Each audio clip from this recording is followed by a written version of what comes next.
Assalamualaikum warahmatullahi wabarakatuh. Salam sejahtera. Hari ini PK Pendidikan Kesihatan. Saya saja duduk kat luar nak ambil angin sikit. Tu tengok Padang, rindu Padang. Okey, semua tengok Padang. Okey, semua orang rindu Padang kan? So, saya pun rindu Padang juga. Saja nak ambil angin kat luar ni. Kita nak tengok tajuk yang pertama, unit yang pertama untuk pendidikan kesihatan.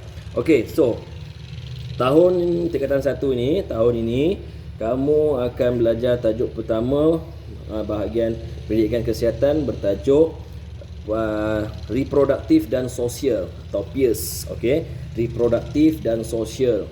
Okey, apa yang kamu nak tengok tahun ni? Ada 4 standard kandungan atau standard pembelajarannya, ada 4. Mengetahui maksud perkembangan seksual sekunder dari aspek fizikal, mengaplikasi cara mengurus perkembangan seksual sekunder dari aspek fizikal, mengaplikasi kemahiran membuat keputusan dalam menangani perubahan emosi semasa perkembangan seksual sekunder, menilai perubahan emosi semasa perkembangan seksual sekunder. Okey, apa dia benda ni? Reproduktif dan sosial ni. Perkembangan seksual sekunder ni apa benda dia? Macam ni, kita manusia ni ada perubahan fizikal. Okey, kita akan mengalami beberapa fasa perubahan fizikal. Daripada kamu budak-budak, kanak-kanak, bayi, tak tahu cakap. Lepas tu kamu berkembang, boleh berkata-kata, boleh bercakap. Lepas tu kamu boleh menyanyi. Itu perkembangan tu. Kita ni berkembangan. Kita ni macam roda. Daripada hidup kita bongkok merangkak, boleh berlari, jalan-jalan, lari laju sangat, melompat sana sini. Akhirnya kita akan pusing balik rotation tu, slow sikit, badan dah tak kuat, dah tua, sakit semua. Akhirnya akan ke tanah balik, macam tu lah. So, kita ada circulation of life. So, bila ada circulation of life, mesti ada perubahan. Bila perubahan tu maksudnya perubahan dari segi fizikal. Bila ada perubahan dari segi fizikal, contoh lelaki kalau dulu masih baby, dia punya halkum tak ada. Lepas tu bila dia dah naik jadi sekolah rendah, umur 10 tahun, umur 9 tahun pun belum ada halkum lagi. Tapi bila dia dah matang, dia dah akhil balik, dia dah mula menampakkan perubahan. Contoh je, daripada halkum yang tak ada, dah ada keluar halkum. Halkum ni, lepas tu daripada suara macam perempuan, macam budak-budak sama je semua, tiba-tiba dia punya suara menjadi garau. Macam saya cakap garau, kasar, beza suara lelaki dengan suara perempuan. Okey, perubahan ini yang membezakan antara lelaki dengan yang perempuan. Okey, so ada sesetengah orang bila berlaku perubahan fizikal ini, dia mengalami perubahan emosi. Okey, dia ada rasa macam kalau dulu masa kecil-kecil mak ayah marah, kita nangis je, tak terasa hati pun. Marah, mak ayah marah, kita nangis sekejap je, lepas tu mak ayah pujuk, kita dah okey balik. Kan, bila kamu dah okey balik, dah dewasa ni, bila mak ayah marah, kamu nangis. Lepas tu bila mak ayah pujuk balik, kamu ambil masa untuk cool down, kamu merajuk, ambil masa lama, masam dengan mak ayah, lari dari rumah. Masa kecil-kecil kalau marah tak ada lari rumah. Tapi zaman sekarang ni boleh berlaku juga, kecil-kecil dah pandai lari rumah. So, perubahan-perubahan ini yang kita nak menanganinya, kita nak tengok, kita nak bincang. Okey. So, kalau ada buku teks, tengok muka surat 128 ya. Mengenali perkembangan sekunder daripada aspek fizikal. Dialog antara dua orang tu, pelajar dengan cikgu dia. Cikgu, apakah maksud perkembangan seksual sekunder? Dalam bentuk perbincangan ni, dalam bentuk dialog ni, senang nak faham. Cikgu, apakah maksud perkembangan seksual sekunder? Cikgu dia jawab apa? Seksual sekunder ialah perubahan pada tubuh yang terjadi pada permulaan akhir balik. Yang akhir balik ni apa? Kita cakap mimpi basah lah untuk lelaki. Untuk perempuan pun ada mimpi juga tu, saya tak pastilah. Tapi perempuan ni datang haid. Okey, perempuan tu akhir balik, tandanya ia dah datang haid. Kalau lelaki ni, kalau akhir balik, maksudnya dia dah ada mimpi basah. Mimpi basah tu nanti boleh bincang dengan mak ayah lah apa maksud dia semua kan. Saya pun segan nak cakap ni, tapi kena ajar juga. Okey, melibatkan perkembangan dan perubahan aspek fizikal dan emosi. Macam saya cakap tadi, perubahan fizikal, dia bermuscle, dia mungkin dah ada misai, janggut. Masa dulu, masa dia belum akhir balik, dia tak ada benda ni, baby face. Okey, so Murid perlu pandai mengurus perkembangan seksual sekunder dari aspek fizikal dan berkemahiran membuat keputusan dalam menangani perubahan emosi. Maksudnya apa? Bila berlakunya perubahan fizikal pada diri kamu, sebagai seorang pelajar yang bagus, sebagai seorang manusia yang bagus, dia dah tahu dia ada perkembangan dari segi fizikal, perubahan semua. Dia dah tahu macam mana nak menangani perubahan itu. Lepas tu dia pandailah nak jaga. Senang cakap, nak jagalah. Okey, kalau dulu umur kamu 4 tahun, 5 tahun kamu mandi dengan adik. Contoh perempuan, mandi dengan adik lelaki 4, 5 tahun, tak apa, sama. Bukanlah sama apa, maksudnya kamu belum akhir balik lagi. Tak ada perubahan sangat.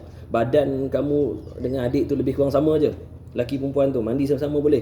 Tapi bila kamu dah akhir balik, dah ada perubahan dari bentuk fizikal, kamu takkan boleh nak mandi dengan adik. Tak elok. Tak boleh pun. Okey. Jadi bila berlaku perubahan ni, kamu kena tahu, oh benda ni tak boleh, benda ni boleh. Dulu boleh, sekarang dah tak boleh. Kamu tak boleh cakap, cikgu dulu masa kecil saya boleh mandi dengan adik, sekarang umur saya 19 tahun saya nak mandi dengan adik, boleh tak cikgu? Tak boleh. Okey. So benda-benda macam tu lah yang kamu kena tengok, kena faham betul-betul. Okey. So ada juga dengan emosi, perubahan emosi pun masih juga sama juga tadi. Ada perubahan fizikal, perubahan emosi juga. Macam saya cakap tadi, merajuk, ataupun dulu kamu kawan dengan kawan lelaki, tak ada perasaan apa-apa. Lelaki perempuan masuk sekolah rendah, tadika, tak ada perasaan apa-apa, main sama-sama main.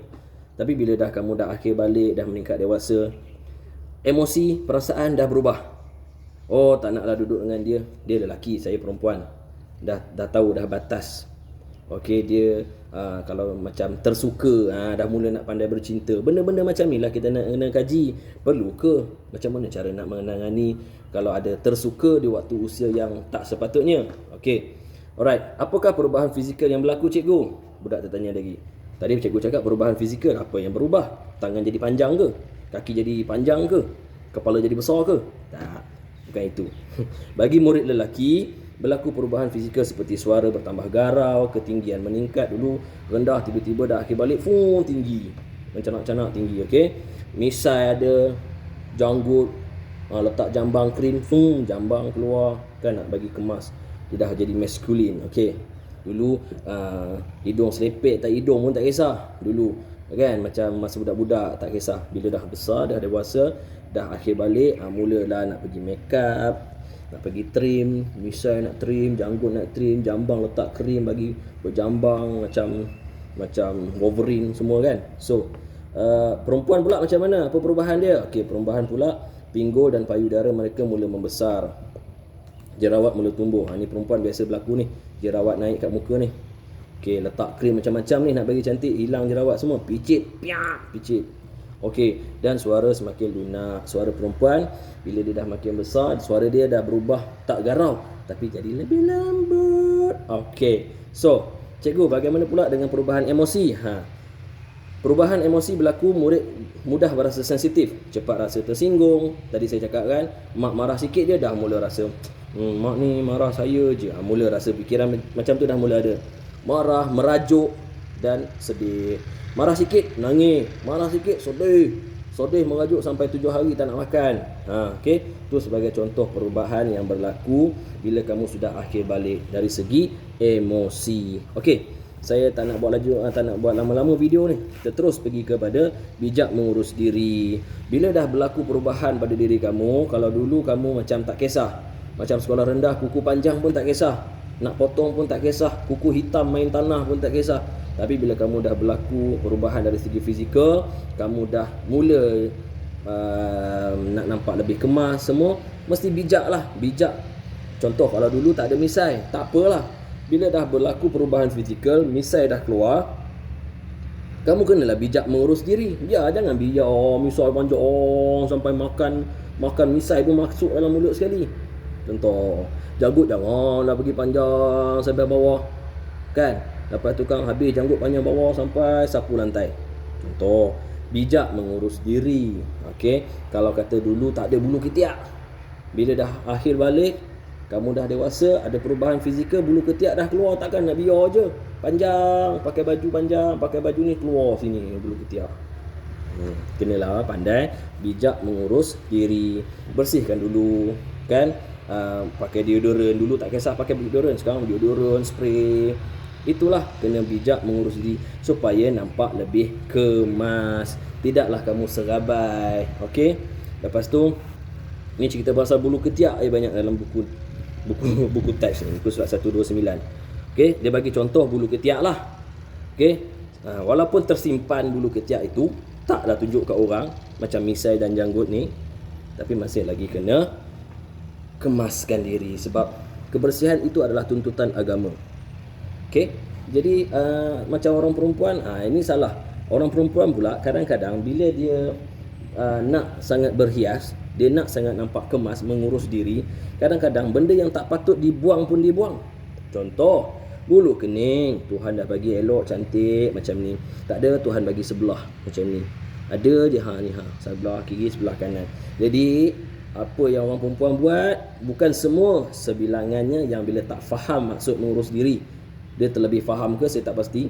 Ambil pisau, cukur, bagi halus. Tak tahu mana cantiknya. Jadi dah halus, ulangkan terus. Okey, ni bulu kening bagi habis tu. Tengok rupa apa? Rupa alien. Okey. So sekarang ni bila kamu dah meningkat dewasa, perlu bijak mengurus diri. Bila berlaku perubahan pada diri kita, okey, kita panggil perkembangan seksual sekunder ni, berlaku perubahan ini, perlulah kamu satu, tahu macam mana nak handle perubahan ini. Minta maaf saya cakap kalau perempuan, bila dulu masa kecil dia tak ada payudara, bukan tak ada, tak jelas nampak. Bila dia dah akhir balik, dia dah meningkat dewasa, payudara dah mula nampak. Okey, macam buku cakap tadi, dah mula membesar, dia dah jelas nampak. Jadi apakah tindakan kamu sebagai seorang perempuan? Okey, sebagai seorang perempuan Islam, apa pula tanggungjawab kamu? Memelihara perubahan itu supaya tidak mendatangkan fitnah.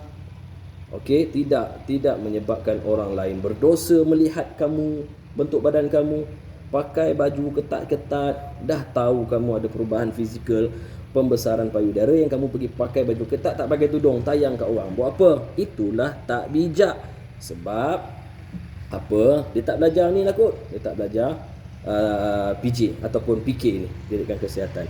Bila berlaku perubahan ini, bijaklah mengurus supaya tidak mendatangkan apa-apa kesan negatif, baik kepada diri kamu juga maupun pada orang lain. Okey, sebagai contoh, bila apa lagi, pinggul, ini yang fizikal yang kita boleh nampak ni. Bukan boleh nampak direct, maksudnya pakaian, tapi kita boleh tutup, boleh lindung, tapi pilihan pada kita lah. Sebenarnya tak ada pilihan, pilihannya satu saja, iaitu menutup dengan betul mengikut syariat agama. Cuma yalah, bukan semua orang pun akan masuk syurga. Jadi tak boleh cakap macam tu, bukan semua orang masuk syurga. Sepatutnya semua orang pun ingin ke syurga. Jadi macam mana caranya? Jagalah diri kamu. Perubahan fizikal tu janganlah buat yang bukan-bukan. Lindunglah dia elok-elok. Bijaklah mengurus diri. Bijak mengurus diri ni ialah macam perubahan fizikal yang berlaku tadi. Emosi. Bila kamu tak bijak mengurus diri, kamu terlalu membawa-bawa emosi, kamu akan jadi macam budak-budak sangat. Okey, tak matang. Itu kita cakap matang. Pemikiran matang. Pemikiran matang ni akan menyebabkan kita akan lindungi perubahan fizikal kita, dan kita akan manage atau urus emosi kita dengan baik. Okey, setakat itu saja yang saya ceritakan dulu berkenaan dengan seks sekunder. Jadi tugasan kamu nanti saya akan highlightkan dalam grup WhatsApp apa tugasan yang perlu kamu buat. Nota lah, of course lah nota. Lepas tu akan adalah jawab soalan sedikit. Okey, so tonton video ini sampai habis. Okey, fahamkan apa yang perlu kamu baca. Okey, kalau tak faham boleh tanya saya lagi. Kita cover dua dulu. Kenal dulu apa maksud perkembangan seksual sekunder. Lepas tu kita kena tahu cara untuk mengurus diri. Okey, alright, soalan nanti saya akan bagi. So kelas kita hari ini, kamu baca dulu dan cuba faham apa benda yang saya cakap tadi. Okey, Assalamualaikum warahmatullahi wabarakatuh. Bye bye. Jumpa lagi minggu akan datang.